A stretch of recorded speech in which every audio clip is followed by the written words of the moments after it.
Julián Giraldo estuvo en coma 18 días y cuando despertó, su expectativa de vida funcional era casi cero. Quedó prácticamente como un vegetal.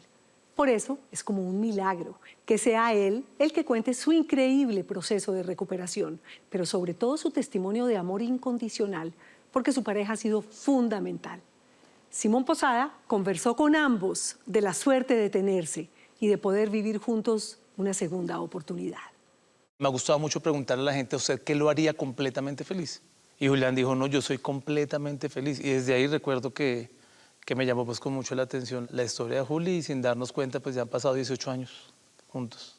Al escuchar la historia de vida de Julián Giraldo y de Carlos Laguna, uno se da cuenta que para amarse como se ama este par de hombres, definitivamente hay que ser muy, pero muy macho. El amor es una decisión. Yo pienso que uno decide amar. Tantas cosas que han pasado en la relación, yo recuerdo haber decidido, yo dije, yo a nivel consciente, yo decido estar con Julián. Ustedes pueden ver que Julián no habla de corrido, a veces se le pierden las palabras. Se me olvidaron todos los recuerdos No te entiendo los recuerdos. No, Bueno, pues eso, cuando Julián tenía 27 años, sufrió un accidente que cambió su vida por completo. ¿Qué pasa si no hay accidente? Es muy probable que no estuviéramos juntos. Carlos dio una charla en la universidad de donde se graduó y Julián estaba entre el público. Yo estuve en el primer semestre conociendo a este señor con su historia de vida. La historia de emprendimiento era desde abajo. Su relación amorosa empezó a crecer junto a su vida profesional. Fundaron una agencia de publicidad muy exitosa que rápidamente terminó teniendo oficinas en Pereira y Bogotá. Yo estaba en sintonía de ese gran sueño bogotano y expandirse a nivel internacional. Mientras que Lago estaba como, oye, paremos, vamos al origen. Ese desencuentro laboral hizo que terminaran la relación. Y yo viajé a Pereira y yo le dije, Carlos, con estas y las otras circunstancias, paremos esa relación. Pero el cariño y el respeto que tenían hicieron que las cosas terminaran muy bien. Yo creo que siempre hubo la confianza plena del uno entre el otro. O sea, yo jamás le hubiera quitado 100 pesos a Julián. Esa base de confianza hizo que ni siquiera necesitaran a un abogado para repartir sus bienes. Y nos demoramos un minuto. Tan fácil fue el tema del dinero que Carlos insistía en arreglar su relación, pero Julián no quería. Julián estaba cerrado, que no. Carlos se fue a Nueva York a estudiar y a tomar un poco de distancia de Julián después de la ruptura. Pero un día alguien tocó a su puerta en esa ciudad. Y era Julián con un ramo de flores diciéndome, volvamos, hablemos. Pero yo ya no quería pues nada con Juli. Así es la vida, el que ya no quería nada era Carlos, se había cansado de rogar. Ese viaje fue su despedida como pareja. Y en el aeropuerto, Carlos le dijo una frase que iba a ser una profecía. Y puedes contar conmigo y puedo contar contigo en las buenas, en las malas y en las peores. Las buenas, las malas y sí, las peores que estaban por llegar. Después de su regreso a Colombia, Julián se fue a Santa Marta a hacer lo que más le gustaba en la vida: bucear. Me apasiona el mar, las algas, los corales, peces grandes, peces pequeños, peces diminutos.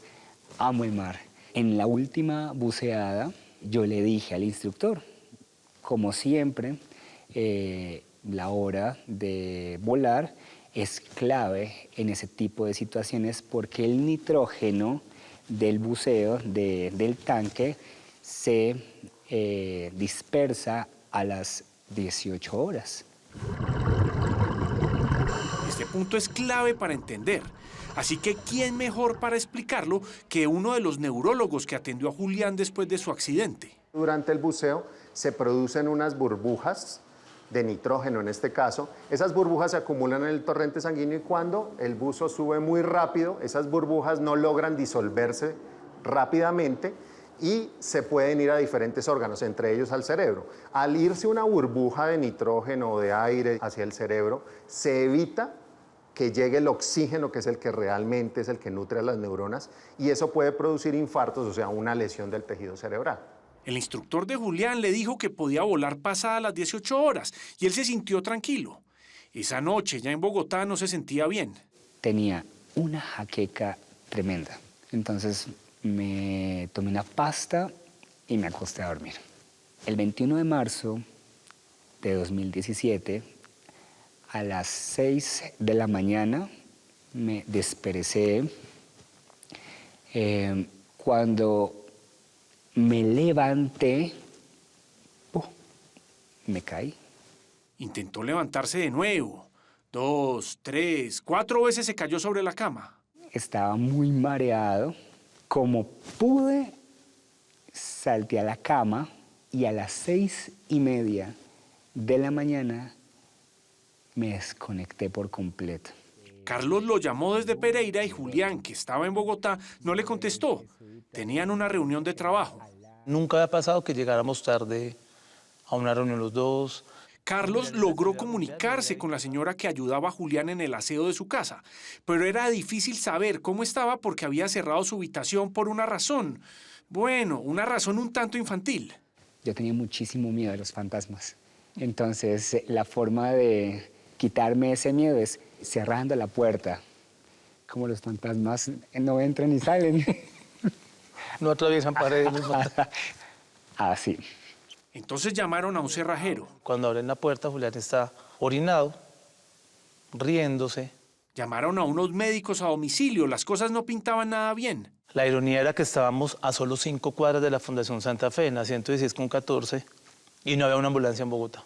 5 horas después de haber abierto la puerta de la habitación, Julián llegó a la clínica. Ya había perdido el 70% del lado izquierdo del cerebro. Había sufrido un accidente cerebrovascular.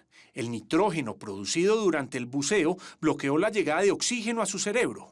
Quitaron el cráneo de mi cerebro y lo colocaron en mi barriguita porque esa inflamación tuvo que explotar.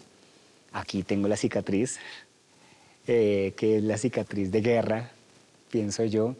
Estuvo 18 días en coma. Había perdido recuerdos, la capacidad de hablar, de comer, de caminar, todo. Era prácticamente un vegetal. Me practicaron traqueotomía para respirar mejor, porque la inflamación era tan absurda, las vías aéreas estaban taponadas, y me practicaron gastrostomía vía sonda para alimentarme mejor, con laticas. Julián tenía todos los factores de riesgos posibles para sufrir esta dolencia. El sobrepeso, el estrés y además una predisposición genética a este tipo de accidentes. Lo prudente hubiera sido volar 24 horas después, no 18. Quiero hacer un reconocimiento aquí al doctor José Nel Carreño, quien ya no nos acompaña porque falleció hace unos años aquí en la institución. Ese señor fue en las manos del cielo para recuperar a Julián, porque yo recuerdo que él en esos 18 días iba con unos geles y le pasaba un escáner por la cabeza y ese señor le hablaba a las venas. Decía, wow, Julián, tú lo estás logrando. El trabajo del doctor Carreño y el amor profundo de Carlos salvaron la vida de Julián. En ese momento en que pasa este accidente, ¿vos tenías novio? Ay, qué buena pregunta, ahora sí. Cuando Julián se accidenta, yo estuve en Nueva York, yo conocí a una persona, el día que yo recibí la llamada del accidente de Juli, yo recuerdo muy bien que el tipo me dijo, mira, ese momento de la vida es para que te dediques a Julián. Carlos prácticamente se fue a vivir al hospital y la empresa empezó a sufrir. Al otro día del accidente renunció el primero, al mes habían renunciado 30, a los 2 meses perdimos el 40% de los ingresos. Mientras la empresa se desangraba, empezaron a ocurrir milagros en el hospital. Movió un pie. Entonces yo espiché el botón y llamé al doctor, doctor, él movió un pie, me dijo, mire, vaya y duerma, Julián no puede estar moviendo ningún pie. Meses antes del accidente, ambos habían visto una película en cine y se habían inventado un juego. Nosotros habíamos visto una película que se llama Río, la de los pajaritos azules. Nos inventamos un juego que era, yo tocaba a Julián así una vez, tan, y Julián me pegaba, tan, tan. Creamos ese símbolo. Ese juego se convirtió en su única manera de comunicarse en el hospital. Entonces yo le hice, pam, pam, pam, y Julián hizo tan, tan, tan.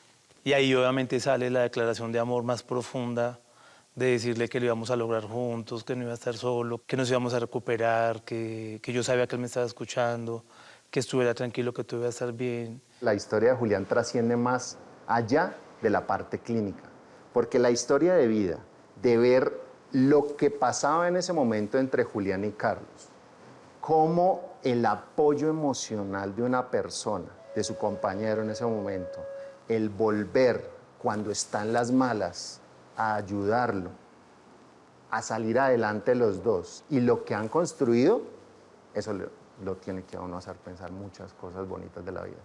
El momento cumbre fue cuando despertó.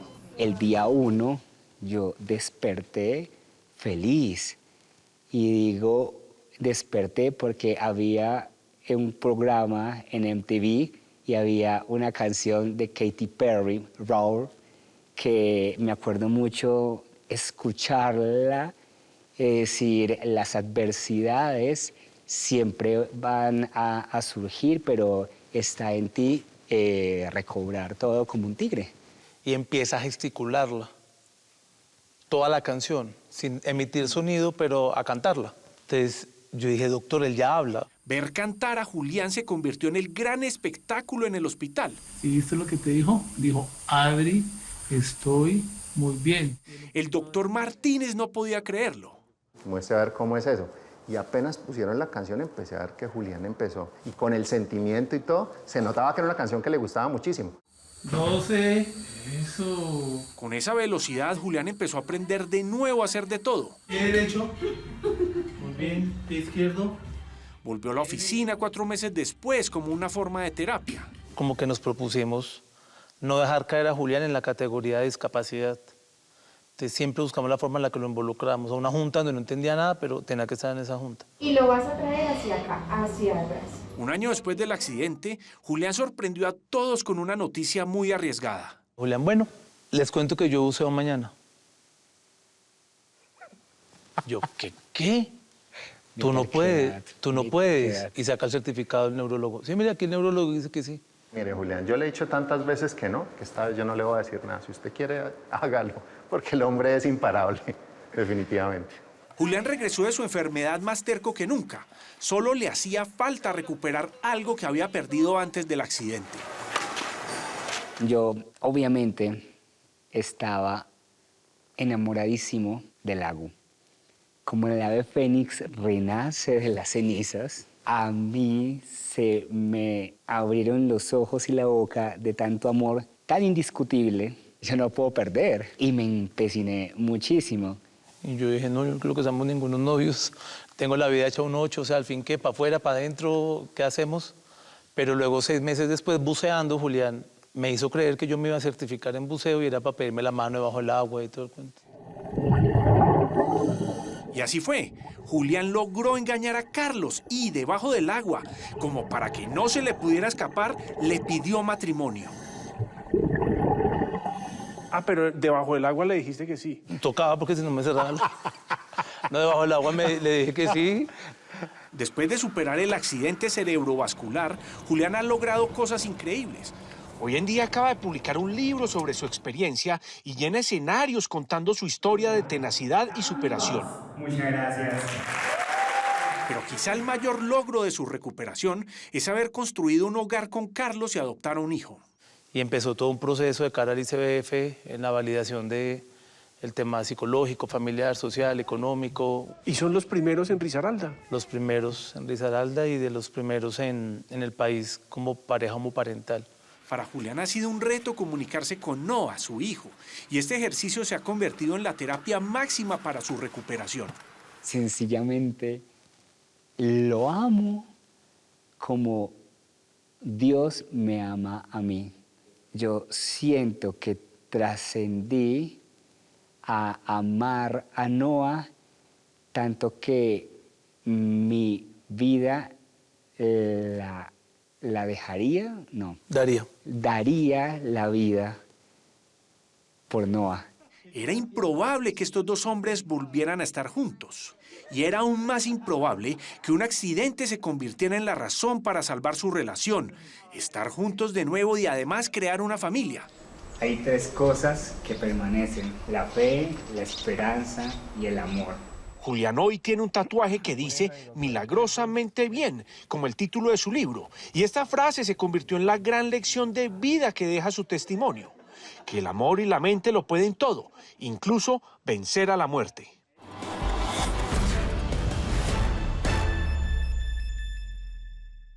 El libro Milagrosamente Bien está disponible en librerías en todo el país.